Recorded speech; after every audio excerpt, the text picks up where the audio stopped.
শক্তিশালী রপ্তানি প্রবৃদ্ধি সত্ত্বেও চলতি বছরের দ্বিতীয় প্রান্তিকে চীনের অর্থনৈতিক প্রবৃদ্ধি কমেছে উল্লেখযোগ্যভাবে।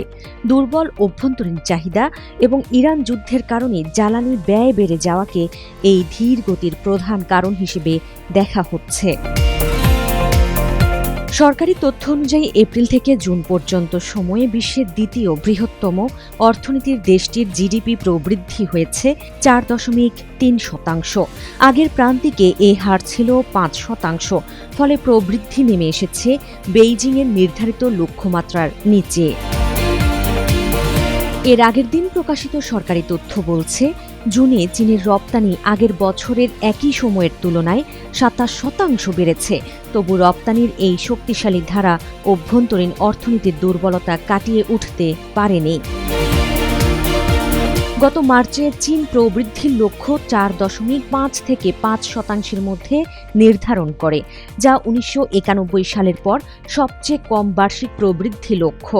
বিশ্লেষকদের মতে এটি অর্থনীতি পরিচালনায় নীতি নির্ধারকদের জন্য কিছুটা নমনীয়তা তৈরি করেছে। 28 ফেব্রুয়ারি শুরু হওয়া ইরান যুদ্ধের পর এটি চীনের প্রথম পূর্ণ প্রান্তিকের অর্থনৈতিক চিত্র।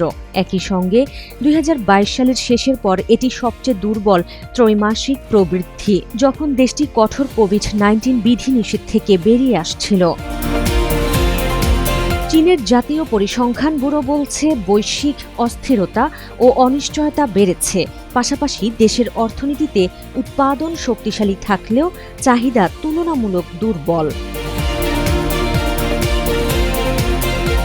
14 জুলাই প্রকাশিত আলাদা তথ্যেও চীনের অর্থনীতির চাপের চিত্র স্পষ্ট হয়েছে। এখনও কাটেনি দীর্ঘদিনের আবাসন খাতের সংকট। জুনে নতুন বাড়ির দাম আরও 0.1% কমেছে, যদিও পতনের গতি আগের মাসের তুলনায় কিছুটা কম। অন্যদিকে ভোক্তা ব্যয়ের ক্ষেত্রে দেখা গেছে সামান্য ইতিবাচক প্রবণতা। জুনে খুচরা বিক্রি বেড়েছে 1%।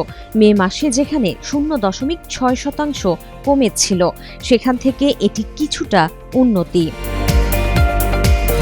বিনিয়োগ প্ল্যাটফর্ম আইজির বাজার বিশ্লেষক ফ্যাবিয়েন ইভ বলেন, দুর্বল ভোক্তা চাহিদার কারণে ব্যবসা প্রতিষ্ঠানগুলো বাড়তি জ্বালানি ও কাঁচামালের খরচ নিজেরাই বহন করতে বাধ্য হচ্ছে। ইরান যুদ্ধ দীর্ঘায়িত হলে এই চাপ আরও বাড়বে।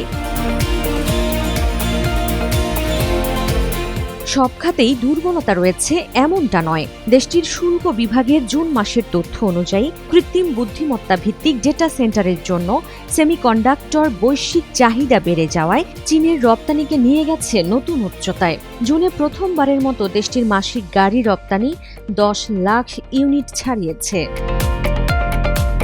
ফলে চীনের অর্থনীতি এখন এক দ্বৈত বাস্তবতার মুখোমুখি। একদিকে রপ্তানি খাত শক্তিশালী অবস্থানে রয়েছে, অন্যদিকে দুর্বল অভ্যন্তরীণ চাহিদা ও দীর্ঘায়িত ইরান যুদ্ধ প্রবৃদ্ধির ওপর ক্রমেই তৈরি করছে বড় চাপ।